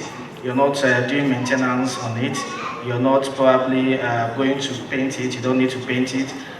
You're not going to do build anything on the land. So you just leave it. You've done nothing on the land, but it has appreciated over a number of years. So that's what it means, is that you have more interest on your land because you've bought at very low price and at a particular time. Would you like to add anything to that as well? I'll just say that land banking is best when you are buying land with good title. Like he said, it's going to be there for a while, and the longer you leave it, more it will appreciate. And it can also be used as collateral to get even more funding or to buy more properties. But the bottom line is buy properties with good title. Thank you so much. So, we have different issues in Nigeria. Electricity is one of them, bad roads is one of them, and in fact, flooding is a major one. So, in considering what area to buy land, what factors would you advise a new home buyer to look out for? I mean, the signs might not be obvious, especially for those of us in diaspora, as to what kind of problems, or what factors would you ask us to look out for in choosing a very good location? Very tricky one. Okay, so I know most of us will have been seeing some news about Lagos Island, the Lekki, the Ajax, where you get to see some flood. If you follow that news very well, you will notice that most of the places that you get to see those flooding is that the estate was built before certain infrastructure came in place. I know to date VGC is still flooded, and I can tell you for one simple reason is that VGC was built before you have the Lekki road that you have now. All right, and so certain things were not in place. Okay, so going forward, for you to buy properties to, avoid all these issues, is that you hire someone that could verify these properties for you, that could check for this flooding. Okay, there are experts in all these fields that could check for it. I get to see some houses that people build below the road. If you get someone that is very good at it, he will tell you this is what you need to do. This estate is where you can go because they have good infrastructures, drainages in place, or they're going to put that in place. All right, and not just go buy anywhere you see, any estate you see, but you need to check for these indicators to make sure that you're out of flooding, especially on the Lagos Island where you see most of these things. Of course. In addition to that, most of the developers we have in Lagos now are more aware of the mistakes that the earlier developers had. So they are very particular about drainage now. Most developers are very particular about drainage now. Another thing you can do if you're in diaspora and you want to buy land or you want to buy flats or houses, request for a video. Ask the person a video. Video, okay. Yes. Not the person that is about to sell to you. Go to the site where you want to buy and let the person do a 360 video for you to see the land. And now is the best time to buy because it's raining now. So this is the best time to actually see what you want to buy. So ask the person, if possible, ask somebody, a friend or someone you trust, to go with that person, do a video, and also ask for the person's opinion, the person you sent opinion. So that way you're sure you're not buying something that will give you issues. Then again, ask for the plan of the estate for drainage and all. Ask them for their plan. For the estate and not just the home? For the estate, for the entire estate. Okay, I've definitely heard about inspecting a home when it's flooding, in the flooding season, and so I think that's a very good way to look out for that issue. Okay, so my next question, the concept of buying a house specifically for investment versus the concept of buying a house to live in. And I actually read about your company, and you all specifically seek to invest in middle-class homeowners. So for these middle-class homeowners who are currently renting, how do you sell whether or not their next home purchase should be for investment or should be for their personal use? The average Nigerian wants to buy his own house. We call it bragging rights. Now, the average Nigerian man or woman wants to have a house that has a swimming pool, has a big tennis court, has a lot of space. It's actually very good, it's a good idea. But the truth is this. When do you want to start reinvesting for rental income? The bottom line is rental income here. Now, you want to buy your own house, fine. If I have a mentor, a real estate mentor by the MD of Middle Chase, his name is Trudy Kadu, and he insists that you should actually have 16 units of apartments for rent before you start thinking of your own house. And I'll explain why. Now, if I ask you or him or myself, where you would want your first house to be, you will tell me Banana Island, right? You tell me Ikoyi. The question is, can you afford Banana Island right now? Let's be fair to ourselves. Why not stay somewhere first? Instead of buying your first home in the Banana Island or the Ikoyi, why not start buying apartments that you can rent house? Right? You can start by buying 1 bedrooms, 2 bedrooms, 3 bedrooms, and start renting them out. By the time you have up to 10, 12 units, and you are collecting the rent at once, you can now start thinking of that's your plan, your dream house of Banana Island. So I would say that you should actually start your first investment as something you can rent out and get rental income. I think it's the best choice to do. People need to start moving from the bragging rights mindset to I want to collect rent, I want to receive rental income. Because with one effort, once you buy it once, the rental income keeps coming year in, year out. So I think people should start moving from house owner to rental income investors. Awesome. That's a very good point, and I think hopefully a lot of us will learn from that advice. Because I'm sure we all want to live in Banana Island. Okay, so my next question, and this is for us here in diaspora. Can we access Nigerian financing for these beautiful homes you've showcased to us today? Yes, you can, but I will talk more about what we have as a company for Nigerians in diaspora. We have apartments from as little as a 1 bedroom to a 4 bedroom, flats, semi-detached, and penthouses. And the beautiful thing is that you can pay from 5 years to 10 years. When you start making your first, you pay your first deposit. After that, you can start paying monthly for another 5 years, up until 10 years. Now, the beautiful thing is this. When you've paid up to 24 months, we give you the keys. So you can actually move in after 24 months and continue paying. So if you don't want to come to Nigeria, like I had people say here, I'm not coming back to Nigeria anytime soon, fine, you can be here and rent out the place and be collecting rental income. So with that kind of plan, it helps more people with little budget to have homes. So from 1 bedroom up to 4 bedroom, we have payment plans up to 10 years. Thank you. Okay, to add to that, yes, there are flexible payment plans. You could buy flats and duplexes and pay over time. But for us in Penec also, we have this relationship with some mortgage banks, and you can actually access from here. All they need is to do the regular credit score you guys do here, credit score, and then they can give you these facilities to buy properties in Nigeria. So we have this relationship with some mortgage banks back home that could provide that, aside from the flexible payment plan that you can do. Thank you. Okay, we have limited time. So I guess I'll round up this question, but what do you think about having a multifamily unit as an investment property than a single family unit? I would like to answer this question. Okay, let's paint 2 scenarios here. You have a 600 square meter size of land, and I decide that I want to build a 5 bedroom on that 600 square meters. And he decides that instead of building 1 unit of 5 bedroom, he wants to do a 10 units of 1 bedroom and maybe another 5 units of 2 bedrooms on his own land. Now we're talking about the same 600 square meters. Now, if my own tenant has problems at work, okay, assuming I'm renting out, for example, maybe 3,000, I'm just going to use one figure, $3,000, I'm just saying, okay.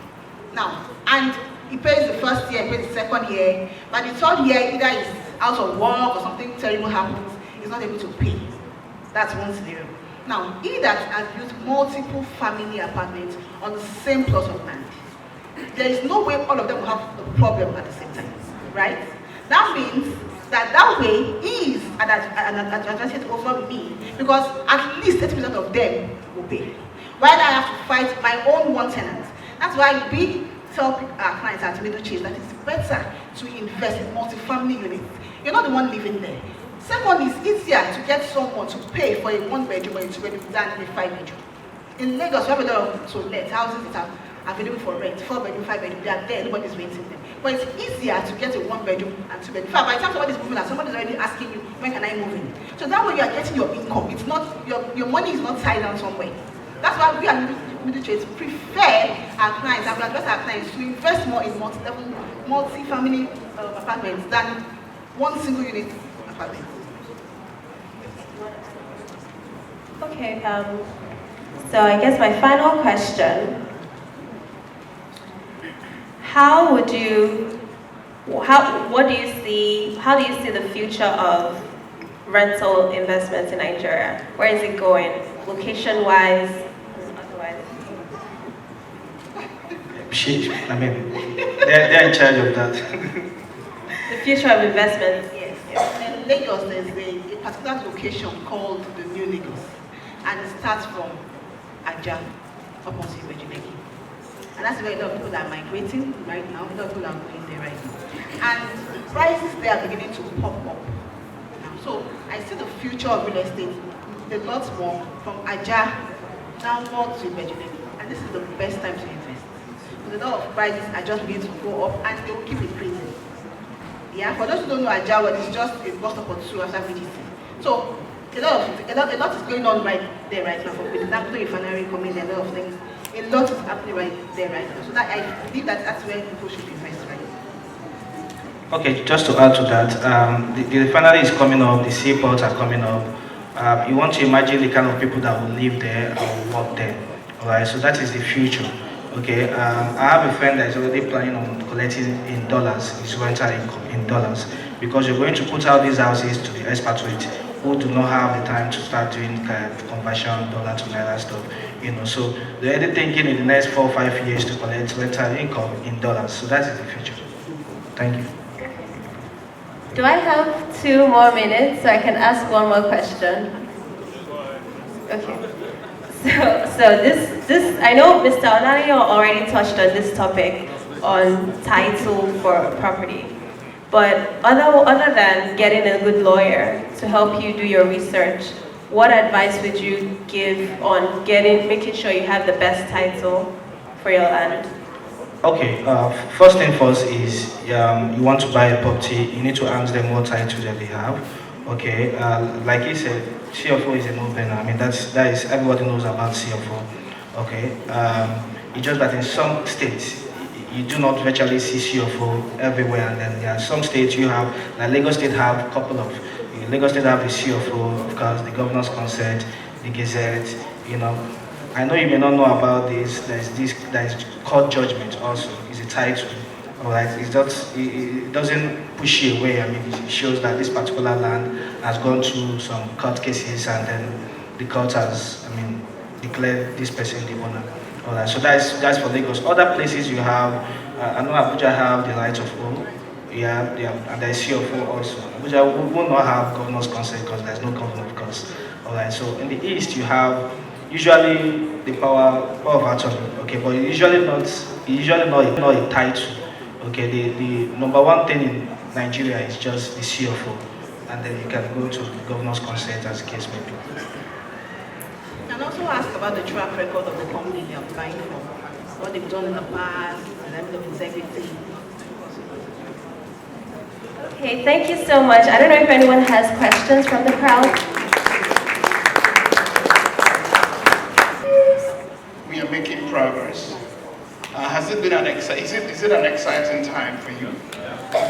Is this worth your time? Now, for those of us who may not know, this auspicious event is being put together by Mope who is the MD CEO of Mope Realties Plus. She owns the company that put this whole thing together. And I believe she deserves a round of applause.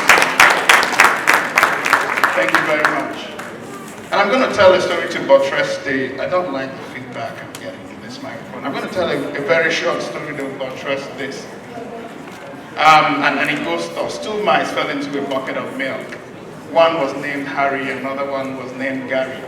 Harry and Gary started struggling up until the point when Gary gave up and died. But Harry kept on, struggling, trying to dig his way out. But it was a bucket of milk, right? So by the time he was getting tired, he noticed that the milk that was fluid was turning a bit thicker than it was when he started that engagement that he was doing.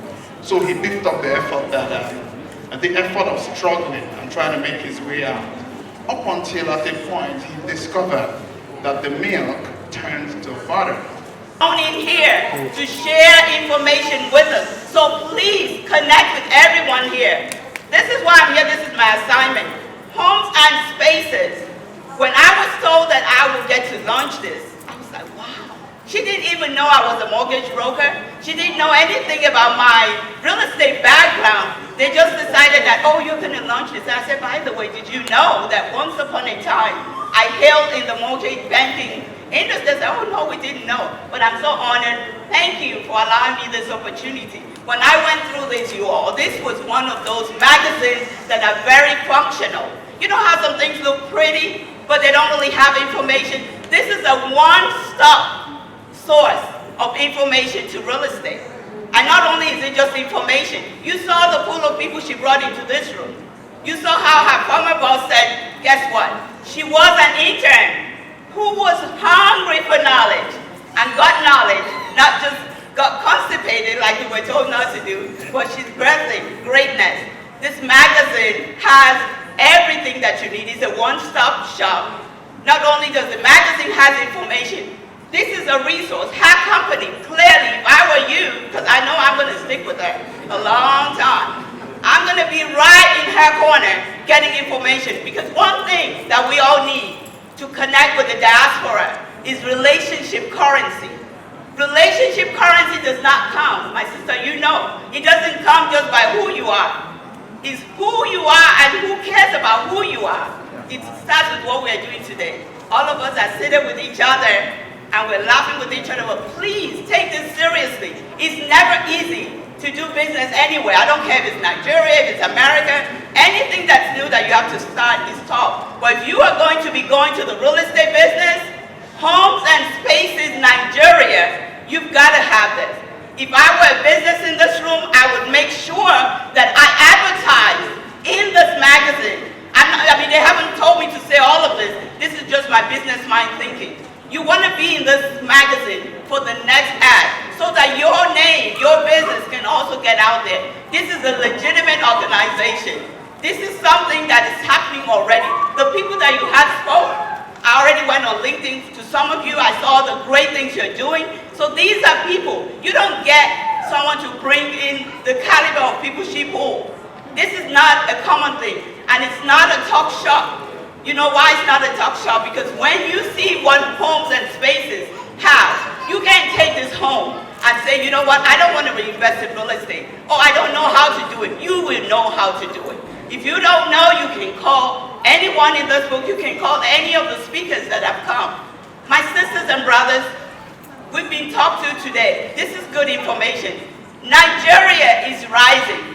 Nigeria will rise again, there's no doubt about it. But are you going to be part of it? Are you going to be intentional about sharing our narrative? What we're doing today is sharing our narrative, right? We're telling our story, right? This is as told by us. That's one of her things. She said she wants the image. If you read the executive notes, the editor's note, she wants the image of Nigeria to be laundered positively. She didn't just say it. Look at what she did today, and all the people that made this happen. I'm picking on her because she's right next to me. But all of you that made this happen, thank you. Don't say that I'm singling her out. But she really is the engine behind this. She said, I want the image of Nigeria to be laundered positively. How powerful is that? And she didn't just say it, but she's about it. This magazine will help us. The information that we've heard from every single speaker today will help us. And I said, please, let's connect. Every business that is advertised here today, they're endorsed by all these great men. I know Mr. Olaniyo doesn't know I know him, but I have heard a lot of great things about you. So I know that for you to fly all the way here to be part of this, definitely it means a lot. So my brothers and sisters, we have people who are non-Nigerians here. Friends of Nigeria, you can invest. Investment has no color. You have your investment, you have the right professionals in here. That's what Mrs. Lawal has put together, the right, trusted professionals. So please get this magazine. If you are get it, it's a free magazine. She doesn't even want to launch it. So don't think we're going to ask you for money. She's not asking for any money. She wants everybody to get a copy of this, so you have no excuse. Let's give her a round of applause. And you can get it online, you can download it online. She's not looking for a dime for this. So you take one or download it online. But most importantly, use the information and leverage everyone in this room. Our Nigeria will be great again. And for the friends of Nigeria, you should not look anywhere else to invest but Nigeria. Nigeria is ready for business, and we will stay ready for business. God bless you all. Thank you for this great opportunity. I look forward to many more great things. God bless you. Thank you.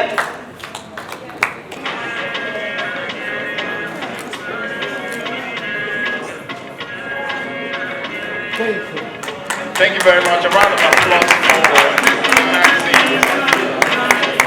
Please, the magazines will be available at the end of the event. This is a special time in the event schedule that I have here. This is a time where Motorville Realties Plus wishes to recognize the efforts of some of our partners and some of the people that have made things happen. And some of the people who are instrumental to making today a big success. To help me do that, I would like to welcome Patience Ndidi to help me with the awards presentation. Please come up stage. Please come up stage. Let's give her a round of applause. The amazing people will come forward and have their awards. The first award of appreciation goes to Chico Abengoe. A round of applause, please.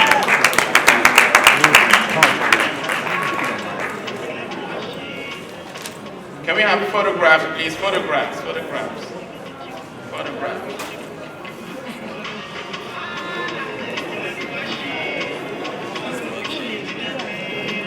The next award presentation goes to Kennedy Navi.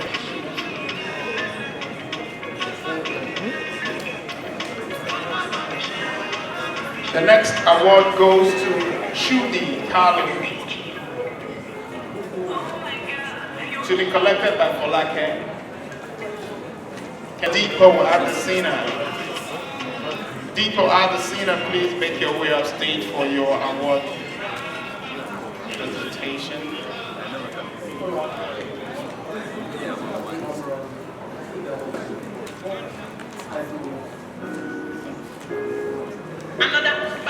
Mr. Please, Dr. Kennedy, you co-host, please come to the stage to have your award. Please, a round of applause as they come up stage to grab their award.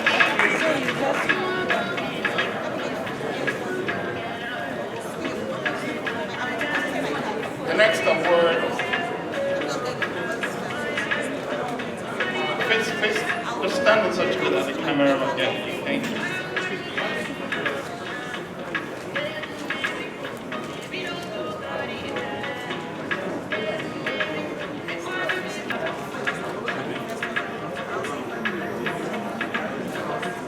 Remy Uyine. Please, ladies and gentlemen, a round of applause, the word of appreciation, Mr. Mene.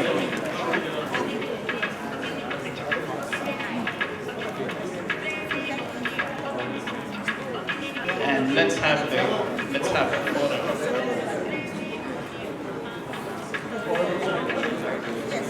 All right, please let all the campaigner and the CEO of Mope Realties Plus. The meeting will be officially over, and then you can come grab the magazines and the refreshments that have been. Thank you very much, Patience, DDK, for helping us. Before the last item on the list here is, because of the fact that Mope Realties Plus understands that one person cannot make a village. There are people who, put their hands to say, hey, we want to support this event. And at this time, we're going to give some of the partners and the people who put their money down, who, partnered with Mope Realties Plus to make this event a success. We're going to be giving them some time to come make some sales pitch, and tell us what they do both on the continent of Africa and Nigeria and here in the United States. So I will call them in this order. So the first is Victoria Crest Net come on.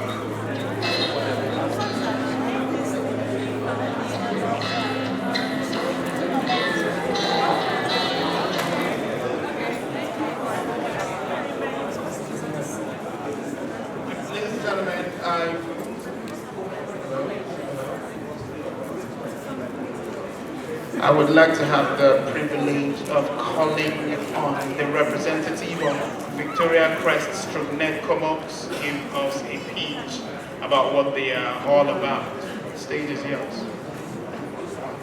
Hello everyone, good evening. My name is Onya Okonkwo and I'm here on behalf of Victoria Crest Homes and Netcom Oaks.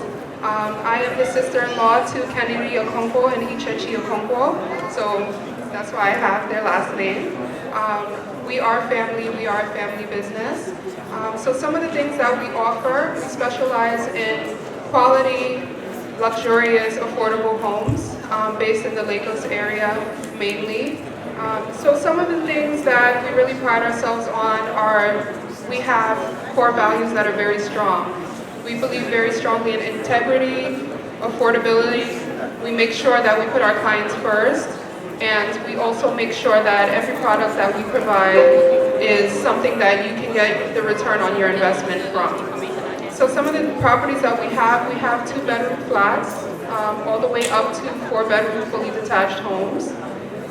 All of our estates have amenities like swimming pools, we have playgrounds for children if you have children. We also have gyms in all of our estates.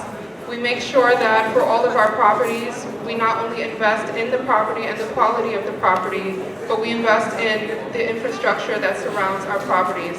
So one of the things that was mentioned tonight is, Lucky, is it a swamp? Is it some people have come up to me and saying, how's the drainage? Is drainage a problem? We make sure that we set up our drainage systems so that you don't have to worry about that. So when you invest in the property, we invest in the areas surrounding so that you don't have to worry about certain inconveniences like that or damage to your property. We offer security as well. We do have armed guards at night and we have security during the day patrolling the properties to make sure that you and your guests are safe. Our properties range anywhere from about 37 million up to 90 million depending on your budget. And we do offer payment plans. It's based off of the proximity to the closing date of the property. We also offer mortgage options. We're very well versed in those things. So if you are interested in going for a mortgage, we can talk to you more about that. But we do offer flexible payment plans with 0% interest. You may hear by the accent, I don't sound like I was born in Nigeria. I was born and raised here, and I know a lot. Sorry? Okay, I know a lot about the U.S. housing market. I recently purchased a home this March, and then I also did invest in buying a property from Victoria Crest Homes. I made my down payment yesterday. If you don't believe me, I brought my receipt, so you can come by, just to know I'm not just talking. A little bit about me. I was born and raised here, as I said. I went back home to Nigeria this past January, and prior to that, it was 14 years since I've been home. And a lot of people share a similar story where maybe, they were very young when they went back home, they don't really have that connection to the U.S.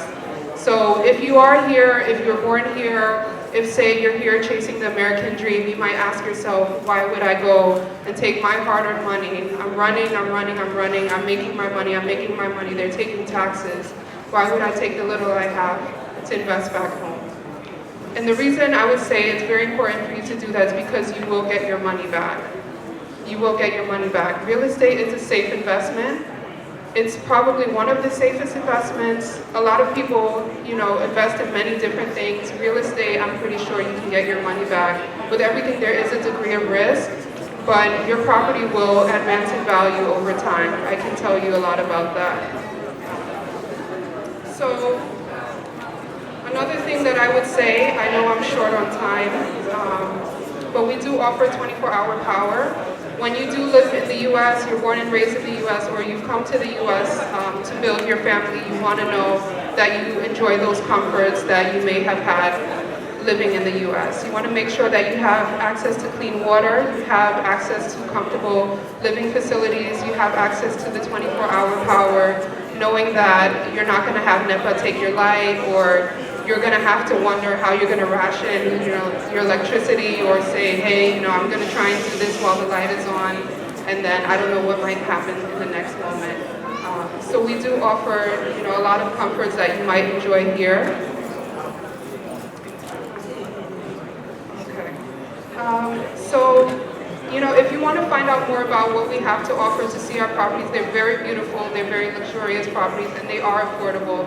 I can tell you more about my journey, some of the things that I would recommend as somebody who's born and raised here and is, living, on that cycle of, making money in the U.S., how you can put some money aside to advance and to invest back home in Nigeria and make it something that's realistic for you and your family. Patience indeed key. She is the chairman of NIDO USA Board of Directors. And that is a big deal. That's Nigerians in the diaspora. Ladies and gentlemen, please a round of applause for her. And please, I apologize for that faux It was not intentional. Thank you for understanding with me. Now we will have Pinnock come upstage. Please, sir, less than 2 minutes because there's already some. Less than 2 minutes. The video will play. You come up stage. Hit it. Are you not tired of paying for a rented apartment? Do you know that you can own a duplex by the mobile Mope for as low as 22.5 million naira after payment to an initial deposit of 5 million naira and pay over 24 months? When you make an initial deposit for a duplex or a plot of land at the estate, you get an extra free plot of land at our Ben Gardens estate. Now that's all gone.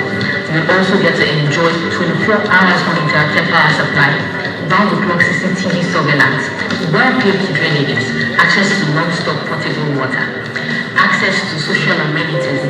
Call us now on 0700 130 to get started, or visit www.benec.com. The future belongs to those who take action today.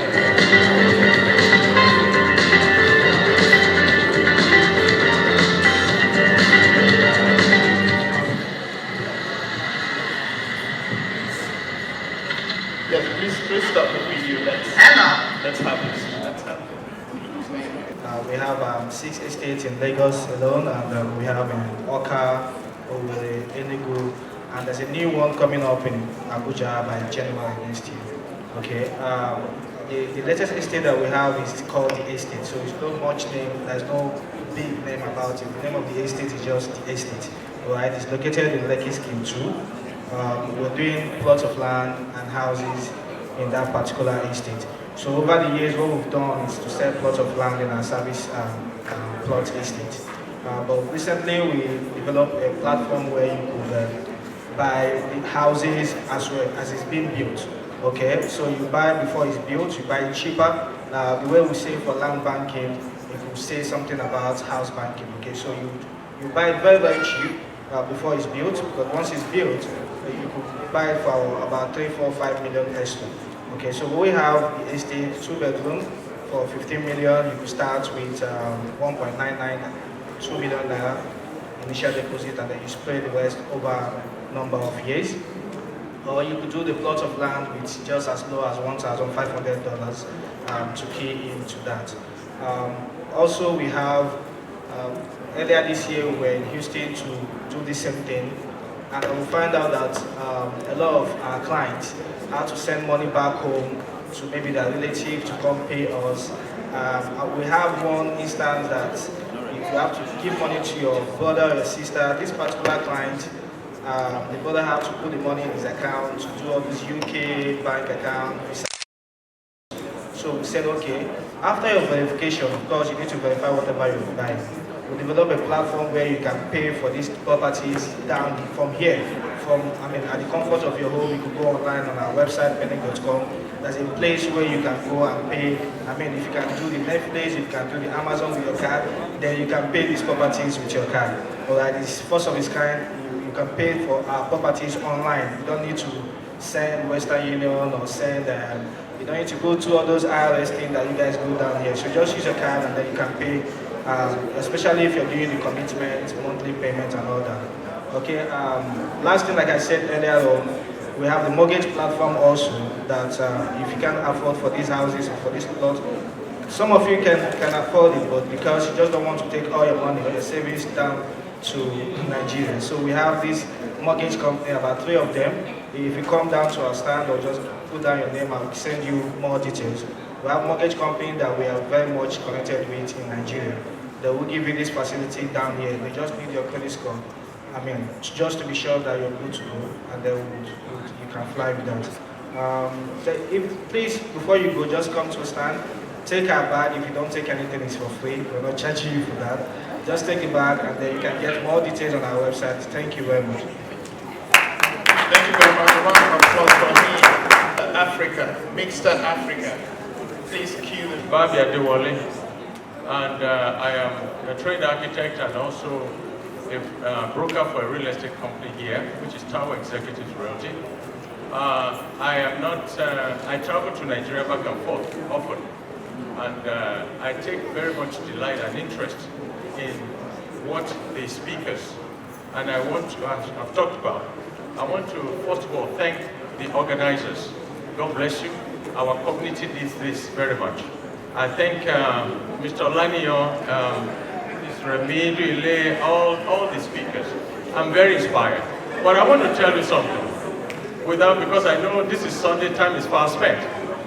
I am the salesperson, I'm in sales, part of the sales team in Washington, D.C. corridor for Mixter Africa. So in case you want to have more information on Mixter Africa, you can contact me. And I'll be more than glad to have a one-on-one with you. My office is in front of the Laurel Regional Hospital. Now, I want to let you know one thing before I leave this, the front here, is that there is a necessity. It's not that you have an option. May I have your attention, please? May I have your attention, please? Why do you need to invest? Of course, it's been talked about. Well, let me tell you, put 10 years, add 10 years to your age here in America, and see what you have accumulated. Then you find out it is a matter of urgency that you should participate in buying into real estate. Of course, the earlier speakers have mention to you the reasons why and the dangers and all of those things. So you have to deal with the professionals. I just came back from Nigeria. I toured all the sites of Mixed Africa. Very nice, and I can tell you, when you're talking about infrastructure estate, you have Farah Park. I don't know if some of you, maybe you've been along that corridor. Adiba Estate, Beechwood Estate. So some of those things we're selling today to you. And they start from anywhere, a two-bedroom,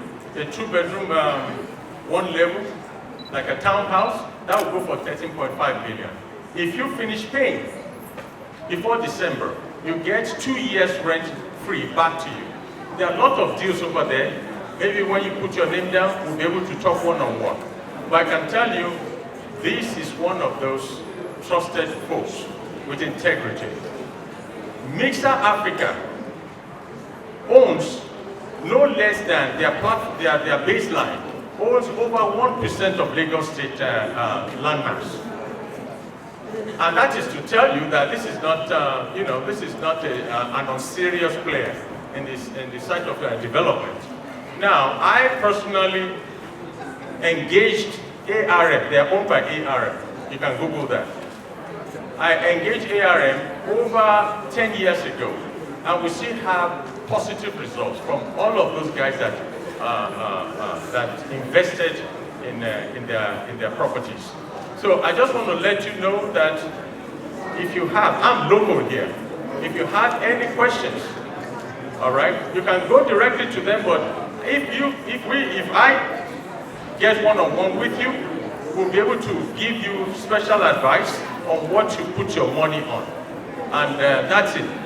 So thank you so very much for inviting me. I appreciate you. God bless you. Happy investment to you. Thank you. Thank you. So another, we have to do the next. The next session is a representative from Middle Chase. Middle Chase. Remember the Real Estate Expo Foundation. That's where we are in Maryland. And I also appreciate everyone for being here. I couldn't make it today for some logistic reasons. That's why I couldn't make it for my team on the ground to be operator for everyone. So if you need any inquiries after this, you can easily ask from their details across the report. I also appreciate the organizers of this expo putting this up, and I think that this is what Nigerians in the diaspora are having need for them for their investment to be secure. I know that they've been listening to some speakers, hearing lovely, innovative ideas of what some of these developers are putting up to be able to invest in. I would just take one to talk about rental income and why rental income in terms of every one of us building serious cash flow. I've been doing real estate for the past 10 years. And one of the things I realized at the back of the National Stadium in Surulere, those two apartments, they are fast and selling out, because even the one in Surulere, by the time we get back to Lagos, I'm not sure we'll still have something, but we have acquired more so that we can, because the demand is high. Now the one in Abidjan, we are currently on the foundation level. We had to go 22 meters down. That's a site, that's about 7 stories down, because we want to build a solid foundation. So one thing I can assure you, that when you invest with Middle Chase, you are investing with people that are guaranteed. We have a very good, flexible payment plan, and we build for functionality. Most of our apartments are just 1 bedroom, 2 bedrooms, 3 bedrooms, and we build in a settled community, a community where we provide all the elevators, everything is provided. If you see, for more information, if you see our designs, I can send it, our stand is right there. We can take you through the functionality of our apartment. Now we know that most times, most of the investors here want to be able to have control over their apartment right there in Lagos. So we have a facility management company that have deployed technology anyway. I don't know if you know that from here you can lock your apartment right there. So that is, we have deployed all that because we have you in mind. So if you come over to our stand, we can give you more information because of the lack of time. Thank you. Thank you. Let me call up the representative of Oak Homes to make his or her pitch, or their pitch. Oak Homes, is that you? Oak Homes, oh okay. A round of applause for Oak Homes. And what of you represent every brand here? Okay. Okay, so let's go.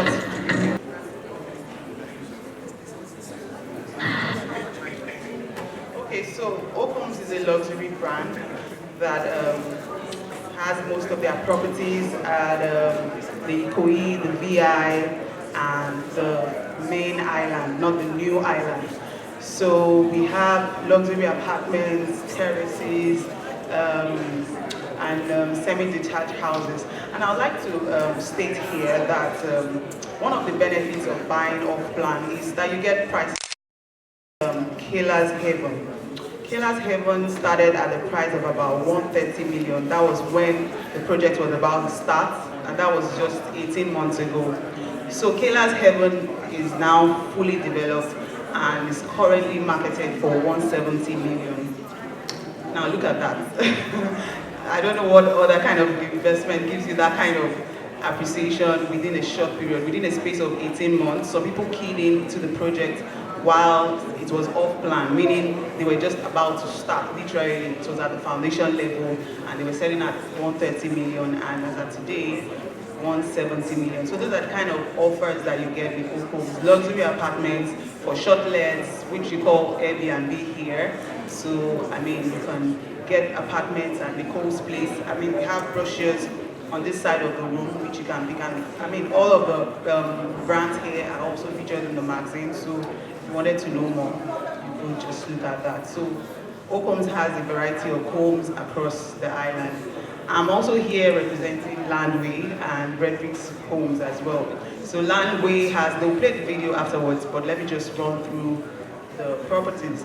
So Landway has most of their properties at the New Lagos, meaning that's like, you know, some years, I don't know how many of us were here when I started at the beginning, that a friend of mine in the room had bought 2 plots of land for less than ₦1 million 11 years ago.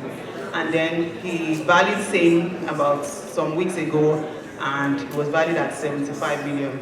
So that's the power of land banking in places that where you see a lot of huge potential, and that's because of all of the government projects that are coming up towards the New Lagos. So you have the new international airport, you have the Lekki Free Trade Zone, which is an area where multinationals are going to be trading and manufacturing and doing all of those at without taxes, without having to pay any taxes. So it's an incentive to drive in foreign direct investment into the country, and that's what that zone is about. That's where the Dangote refinery, the largest single train refinery in the world, which is supposed to start producing by the end of the year. So these properties are, you know, far enough. You know, when a lot of people say, oh, Dangote refinery, like, I don't want to own an apartment near the refinery. But these properties are close enough to enjoy the ripple effect of the economic benefits of which the refinery would